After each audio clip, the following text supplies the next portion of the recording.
Dieu. Tendre Père Céleste, nous te sommes reconnaissants pour cette nouvelle opportunité que tu nous donnes en ce jour de pouvoir écouter ta parole. Merci de venir nous conduire dans toute la vérité, en éloignant toute confusion. Qu'honneur, gloire et majesté te soient rendus à toi seul, au nom de Jésus-Christ. Amen. Bien-aimés, que Dieu vous bénisse abondamment au nom prévalant de Jésus-Christ. Nous prenons la parole de Dieu aujourd'hui dans 2 Timothée, chapitre 3. Nous lirons du verset 1 jusqu'au verset 5. Je suis dans l'édition Louis II. Sache que dans les derniers jours, il y aura des temps difficiles, car les hommes seront égoïstes, amis de l'argent, fanfarons, hautains, blasphémateurs, rebelles à leurs parents, ingrats, irréligieux, insensibles, déloyaux, calomniateurs, intempérants, cruels, ennemis des gens de bien, traîtres, emportés, enflés d'orgueil, aimant le plaisir plus que Dieu, ayant l'apparence de la piété, mais reniant ce qui en fait la force. Éloigne-toi de ces hommes-là. Que toute la gloire soit rendue à Dieu au nom de Jésus-Christ. Bien-aimés, une fois de plus, soyez abondamment bénis au nom prévalant de Jésus-Christ. Le Seigneur nous interpelle au travers de ce chapitre de 2 Timothée 3, épître dans laquelle Paul donne à son fils spirituel Timothée des recommandations très importantes qui aujourd'hui s'adressent à nos cœurs. Chers enfants de Dieu, le Seigneur voudrait au travers de ces quelques versets nous exhorter à faire très attention, car nous vivons une époque difficile, nous vivons les derniers temps. Le Christ revient bientôt. Si tu crois en Dieu et en sa parole, examinant tout ce qui se passe dans le monde actuellement, tu seras à même de le constater par toi-même. Je viens exhorter une personne à la prudence, car les jours sont mauvais. Attention, car Satan a plusieurs manières d'infiltrer la vie d'une personne pour la bousiller. Ne se présentant pas toujours de la manière dont on l'attend, il s'immisce pourtant avec ruse et subtilité sous des formes et apparences insoupçonnées. Et l'une de ces portes d'entrée sont les relations, les fréquentations, les contacts que nous entretenons avec les personnes autour de nous. Bien-aimé, attention à qui tu te confies, à qui tu appelles mon ami, mon frère, ma sœur. Choisis bien ton entourage. Ne te trompant pas, les mauvaises compagnies corrompent les bonnes mœurs. 1 Corinthiens 15, verset 33. Un enfant de Dieu ne marche pas avec n'importe qui, car c'est que c'est un Judas qui vend Jésus-Christ. C'est également que c'est une Dalila qui coupe les cheveux et livre Samson.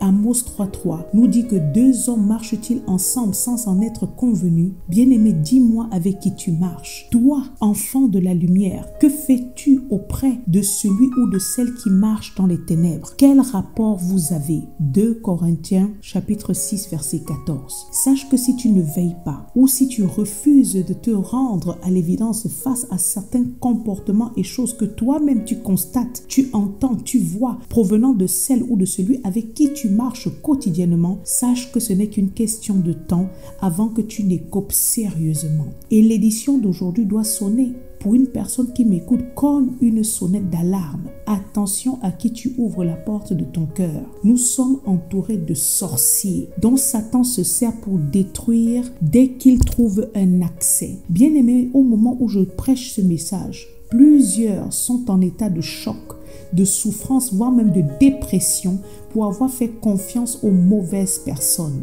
D'autres ont même abandonné le Seigneur à cause des abus causés par des personnes malveillantes et méchantes qui se sont immiscées dans leur vie, feignant d'être des croyants. Bien-aimé, réveille-toi et observe les faits et gestes des personnes qui sont autour de toi. Tu verras que partout ceux qui disent Seigneur, Seigneur sont authentiques, mais il y a plein d'agents démoniaques qu'il faut fuir absolument. Nous devons lire et mettre en pratique la parole de Dieu. Ça va nous éclairer et nous rendre davantage sages. 2 Corinthiens 11, verset 14 nous dit que Satan se déguise en ange de lumière. Personne parmi nous ne peut affirmer avoir déjà vu physiquement le diable. Pourtant, Satan se voit au travers des abus, des persécutions que nous font subir les sorciers qui nous entourent. Bien-aimé, je te le redis, attention à tes relations. Il y a ce qu'on appelle des envoyés sataniques qui s'approchent de toi avec des intentions intentions et des buts clairs te détruire, faire de ta vie un enfer. Bien-aimé, Satan se voit au travers d'une certaine catégorie de personnes citées dans ce passage de 2 Timothée chapitre 3 versets 1 à 5, où Paul dresse une liste précise de personnes dont il recommande à Timothée de s'éloigner, d'éviter afin d'être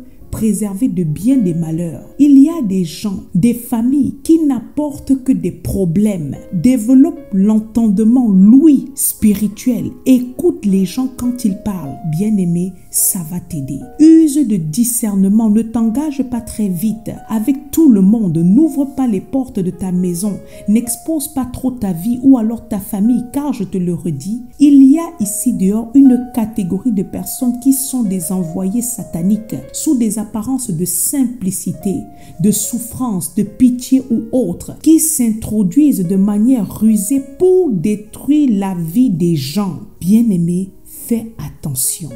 Car la personne qui rentre dans ta vie avec des apparences admiratives, pleines de compliments, d'appréciation envers ta personne, bien-aimé, discerne bien, car ce n'est qu'une question de temps avant que cette personne ne te fasse quelque chose de terrible. Bien-aimé, la parole de Dieu nous enseigne que Dieu veut que nous discernions en tout temps les personnes qui s'approchent de nous. Et dès le départ, nous devons être capables de comprendre à qui nous avons affaire et prendre les mesures pour s'auto-protéger. Quand Dieu te donne déjà une directive, bien-aimé, obéis. L'obéissance sauve la vie et préserve de beaucoup de problèmes. Paul commence dans ce passage, verset 1. Sache que dans les derniers jours, il y aura des temps difficiles, la fin des temps. Nous y sommes déjà. Nous vivons des moments très durs et dangereux, caractérisés par une méchanceté et cruauté décuplée qui s'accompagne comme ça d'un affaiblissement des principes moraux. Tous les jours, le sang humain est répandu facilement et sans scrupule.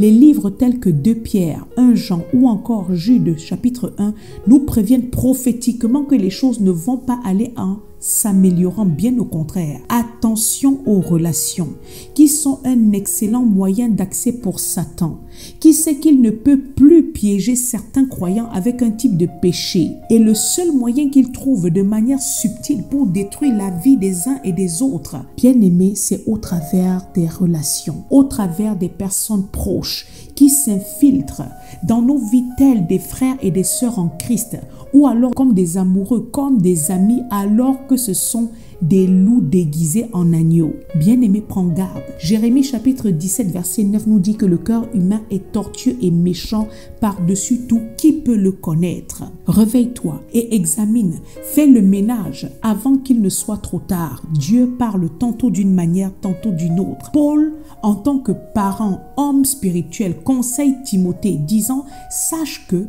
dans les derniers jours, il y aura des temps difficiles. » Et à partir du verset 2 jusqu'au verset 5, il va énumérer toute une liste précise des personnes dangereuses à éviter, que moi j'appelle des sorciers, car tous les adjectifs cités par Paul sont propres aux agents de sorcellerie. En première position, il parle des égoïstes ou encore les narcissiques. Ce sont toutes ces personnes qui ne sont centrées que sur elles-mêmes au détriment des autres. Bien aimé, un égoïste est une sangsue. Elle n'est dans ta vie que par intérêt. Elle n'est là que pour prendre et c'est tout. Les sentiments que cette personne te déclare sont non seulement hypocrites mais faux. Le but étant de t'utiliser, de t'exploiter au maximum sans rien te donner en retour. Attention aux égoïstes. Éloigne-toi car l'égoïsme marche avec la vanité, la méchanceté et beaucoup de manipulation à tous les niveaux. L'égoïste est capable de te détruire sans scrupule en te causant de graves blessures émotionnelles. En deuxième catégorie arrivent les amis de l'argent. Bien aimé, dans cette catégorie, nous avons à la fois les avides d'argent et les avares. Attention aux personnes cupides, les rapaces comme on les appelle. Ce sont des personnes qui sont possédées par mammon. Pour eux, l'argent a une position et une importance exacerbée. C'est leur Dieu. Tout tourne autour de l'argent et l'acquisition des biens à tout prix. Avides d'argent, ils sont aussi très égoïstes, malhonnêtes et avares. Ils ont généralement un comportement très querelleur, agressif et intempérant. Bien-aimé, éloigne-toi de telles personnes. Te souvenant de ce que 1 Timothée chapitre 6 verset 10 dit, car l'amour de l'argent est une racine de tous les maux et quelques-uns en étant possédés, se sont égarés loin de la foi et se sont jetés eux-mêmes dans bien des tourments. Bien-aimés, attention aux personnes cupides, avides d'argent. Dans la troisième catégorie arrivent les fanfarons ou encore les arrogants, les vantards. Ce sont des gens qui sont animés d'un esprit de supériorité, qui ont des bouches remplies de paroles vaniteuses. Il n'y a pas plus méprisant et insolent que cette catégorie de personnes, car ils se croient au-dessus des autres. Alors que Paul dit dans Romains chapitre 12 verset 3 de n'avoir pas de soi-même une trop haute opinion, mais au contraire de revêtir des sentiments modestes. Ce sont des personnes comme ça qui portent en elles-mêmes des vices à la base, avec beaucoup de problèmes personnels qui le répercutent sur les autres. Ce sont des gens qui ont une mauvaise influence sur autrui. Bien-aimé, éloigne-toi de cette catégorie. Paul enchaîne ensuite avec les hautains. Bien-aimé, qui dit hautain dit orgueilleux et dédaigneux. Ce sont des personnes à qui on ne peut rien dire. Dans cette catégorie se retrouvent également les tyrans, les dictateurs, les personnes qui sont autoritaires. Certaines personnes agissent et parlent étant revêtues d'une autorité démoniaque avec laquelle elles tyrannisent, asservissent, écrasent les autres. Ce sont des gens comme ça qui se mettent facilement en colère, ont tendance à dominer, contester, s'opposer activement, voire même refuser de se plier aux règles, même quand il s'agit de la parole de Dieu. Ils vont toujours s'opposer et mépriser les serviteurs de Dieu qui prêchent, et cela sans scrupule. Bien-aimé, éloigne-toi de ce genre de personnes. Ce sont des rebelles qui sont dangereux et qui ne conduisent qu'à la perte. Numéro 5, les blasphémateurs. Bien-aimés, les blasphémateurs sont remplis de propos méchants et ils ont des langues profanatrices injurieuses, des langues méprisantes et insultantes, que ce soit envers Dieu ou alors envers sa parole, et je le redis, même également envers les serviteurs de Dieu. Et cette catégorie de personnes, bien aimées, j'ai eu affaire à ces gens dans l'exercice du ministère. Il s'agit des personnes terribles qui sont assiégées par des légions de démons, qui contestent la parole de Dieu avec des discours outrageants et sales, dont il faut absolument, dans un souci de pureté, rapidement s'éloigner. Sixième catégorie, il s'agit des rebelles à leurs parents. Ce sont des personnes effrénées, désobéissantes, qui sont totalement perdues. Tandis que Éphésiens chapitre 6 verset 1 à 3 nous demande d'obéir, dit: enfants, obéissez à vos parents selon le Seigneur, car cela est juste. Honore ton père et ta mère. C'est le premier commandement accompagné d'une promesse afin que tu sois heureux et que tu vives longtemps sur la terre. Bien-aimé, ce passage nous dit qu'obéir et honorer les parents selon le Seigneur, ce sont des ordres donnés par Dieu. Donc, une personne qui bafoue, manque de respect à ses parents n'est sûrement pas une bonne fréquentation pour toi, bien-aimé. Éloigne-toi de telles personnes qui ne feront que t'induire à la révolte. Septième catégorie, les ingrats ou encore ceux qui manquent de reconnaissance. Voilà encore une autre catégorie à fuir, bien-aimé. L'ingratitude devant Dieu est un très grave péché qui englobe en lui-même plusieurs autres péchés tels que le mensonge, la méchanceté, l'orgueil, l'hypocrisie, les faux semblants, la manipulation, tout ceci pour finir sur la diffamation. Attention à l'ingratitude et aux personnes ingrates. Les ingrats sont non seulement égoïstes et calculateurs, mais ils sont vite oublieux de tout le bien qu'on a accompli pour eux. Les ingrats aiment toujours se victimiser tout le temps et diffamer les autres pour justifier leur mauvais comportement et apparaître aux yeux d'autrui comme étant de bonnes personnes. Ce sont des gens qui ne sont jamais satisfaits et parallèlement sont remplis d'envie, de jalousie, de comparaison par rapport à la vie des autres. Ce sont des rancuniers qui ne se soucient guère des autres. Ton problème, c'est ton problème, débrouille-toi toi seul. Mais pourtant, ils sont présents, voire même harcelants quand ils sont dans le besoin. Et une fois que leur intérêt est servi, ils disparaissent aussitôt. Qui dit ingrat dit manipulateur et menteur. Bien-aimé, éloigne-toi et méfie-toi des ingrats qui n'apportent rien de positif mais que du négatif. Autre catégorie, les irréligieux. Dans cette catégorie, on retrouve les blasphémateurs dont on a parlé tout à l'heure.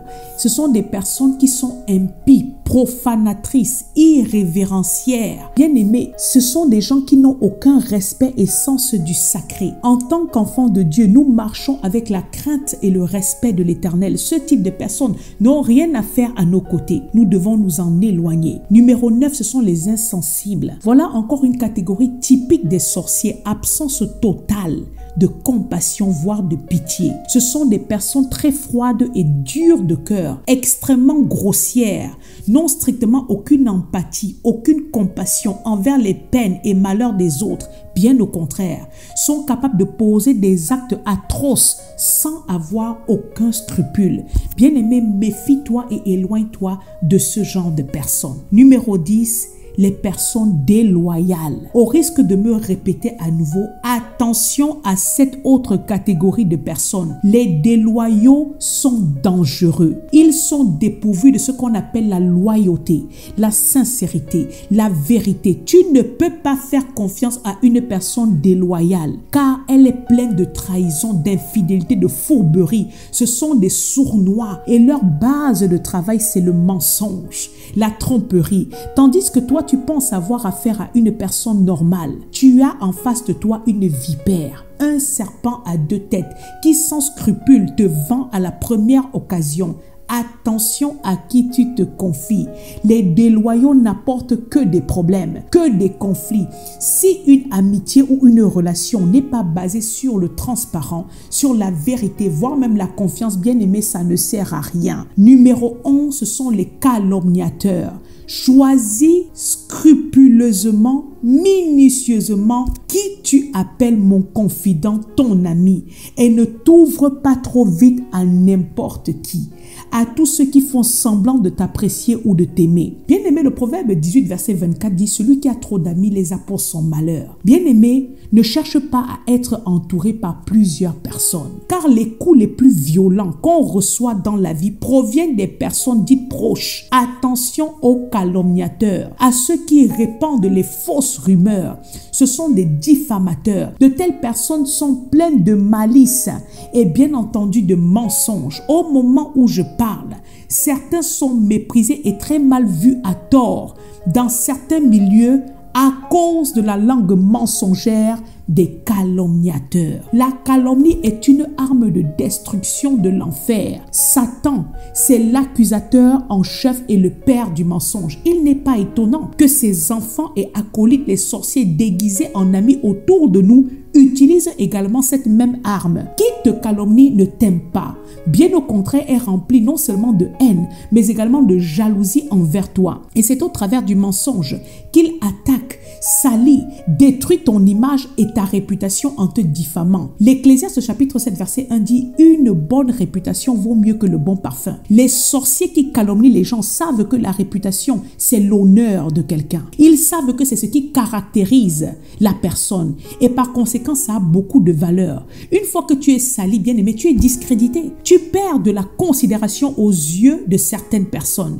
Et c'est ça leur but. Quand ils se baladent de part et d'autre en inventant des fausses rumeurs sur ton compte, c'est pour porter atteinte à ton honneur et effacer toute considération et crédit sur ta personne. Et ils sont animés, je le redis, de jalousie, de haine. Bien aimé, les calomniateurs sont possédés par des esprits diaboliques. Ce sont des personnes dangereuses dont il faut s'éloigner car ils te racontent des choses sur le compte des autres, mais sois sûr que dès que tu as le dos tourné, ils en font autant sur toi. Bien aimé, la 11e catégorie, ce sont les intempérants. Ce sont des personnes excessives, sans modération. Avec eux, tout est toujours exagéré dans leur abus. De telles personnes n'ont aucune maîtrise de soi et sont même parfois sujettes aussi à la débauche. Nous devons nous éloigner des impudiques car la parole de Dieu nous demande de n'avoir aucune part avec de telles personnes. 12e catégorie, les cruels. Ce sont des personnes tout simplement inhumaines qui, comme les insensibles, sont foncièrement méchantes. C'est une catégorie de personnes qui aiment voir et faire souffrir qui aiment torturer les autres. De telles personnes n'ont aucun principe moral de vie. Bien aimé, un sorcier ne sait pas ce que c'est que faire le bien. Ils ne sont là que pour détruire la vie des autres. À côté de telles personnes, tu vas endurer des pressions psychologiques terribles, voire même des pressions physiques. Ce sont des sauvages qui peuvent être remplis de brutalité. La parole de Dieu te demande de t'éloigner de telles personnes afin de te protéger. 13e catégorie, les ennemis des gens des biens. Voilà encore un autre attribut des satanistes et sorciers qui n'aiment ni le bien en général, ni ceux qui font le bien, ou encore ce sont les gens qui détestent ceux qui sont bons et généreux. Ils s'opposent à toute forme de bonté, de charité, de libéralité, d'altruisme. De telles personnes sont très égoïstes et à côté d'elles, on ne peut venir en aide facilement à une personne en détresse. Elle commence à te dissuader avec plein de raisonnements tordus afin que tu ne puisses tendre la main à qui se trouve dans la souffrance. Or, Jacques chapitre 4 verset 17 dit que celui donc qui sait faire ce qui est bien et qui ne le fait pas commet un péché. Ce sont des gens qui ne supportent pas les enfants de Dieu authentiques, bien au contraire. Ils les combattent de toutes les façons et manières possibles, tant spirituellement que physiquement. Bien-aimé, éloigne-toi. Numéro 14, nous avons les traîtres. Ce sont des personnes qui rentrent dans la même catégorie que les personnes déloyales. Ce sont des personnes dangereuses, comme nous l'avions déjà dit, dont il faut s'écarter. Numéro 15, ce sont les emportés. Quant à eux, ils rejoignent la catégorie des intempérants. Il s'agit des personnes violentes et colériques, très impulsives et impétueuses. Ce sont des personnes qui s'emportent vite et facilement. Ils n'ont d'égard pour personne. Ensuite arrive la catégorie des enflés d'orgueil, qui rejoint quant à elle les hautains. Ce sont des prétentieux et vaniteux. Et enfin, dernière catégorie, ceux aimant le plaisir plus que Dieu, ayant l'apparence de la piété, mais reniant ce qui en fait la force. Bien aimé, il s'agit là des personnes apparentes, mais qui dans le fond sont très très fausses. Ce sont des personnes comme ça qui soignent l'image extérieure. Et c'est avec cette image externe qu'elles réussissent à tromper les autres sur leur véritable nature. Tu penses avoir affaire à un véritable enfant de Dieu alors qu'en réalité, tu as en face de toi pire qu'un païen. Ce sont des personnes qui peuvent être remplies de sensualité, d'impudicité. De telles personnes n'honorent pas Dieu. Bien-aimé, éloigne-toi d'elles. Voilà, cher enfant de Dieu, une liste précise des personnes que Dieu nous demande d'écarter de nos vies afin d'être préservés, afin de nous protéger de beaucoup de tracas. Nous vivons des moments difficiles où pour arriver à faire confiance à autrui, bien-aimé, il faut être rempli de discernement. Comme nous l'avions constaté tout au long de toutes ces catégories citées, il y a plusieurs bases qui reviennent à chaque fois, dont la première, c'est le mensonge, suivi de près par l'hypocrisie et la méchanceté. Bien-aimé, ce sont les attributs phares de l'adversaire. Attention à l'entourage. Satan se sert des personnes qu'on dit être proches pour nous détruire. Aujourd'hui, les gens n'ont plus de cœur et sont sans scrupules. La parole de Dieu est la lumière qui éclaire nos sentiers. Nonobstant toute apparence, la parole a la capacité d'éclairer, de révéler, de dévoiler toutes choses cachées. Ainsi, bien-aimé, je t'exhorte à marcher constamment en communion avec Dieu, de prier pour tes relations, de demander à Dieu le discernement, de demander à Dieu de te montrer le cœur des personnes qui entrent chez toi, avec lesquelles tu pries, avec lesquelles tu communies. La parole de Dieu est capable de te donner le discernement, de t'éclairer, de te dire exactement à qui tu as affaire et surtout dans la sagesse de te recommander de t'éloigner afin d'être préservé. Bien-aimé, que Dieu nous bénisse. Je conclus ce message en disant ceci: une action vaut mieux que 1000 mots. Observe bien les personnes qui sont autour de toi, car plusieurs se disent authentiques mais ne le sont pas. La preuve en est qu'ils posent des actions contraires à leurs paroles, démontrant comme ça qu'ils ne sont ni régénérés ni transformés par la parole de Dieu, mais ils sont remplis du vieil homme et sont attachés au monde et à ses traditions. Ils se prétendent des enfants de Dieu mais ne le sont pas. Ils n'aiment ni Dieu ni sa parole et encore moins ne respectent ses serviteurs. Ils ne sont là que pour recevoir des bénédictions et ensuite détruire la vie des autres. Éloigne-toi de telles personnes. Si tu as réellement choisi ton camp, tu as réellement choisi de marcher avec Dieu, de mener une vie dans la sanctification, fais attention à ton entourage, car Satan se servira de ces sorciers-là pour essayer de détruire ta vie. Que Dieu vous bénisse abondamment. Amen.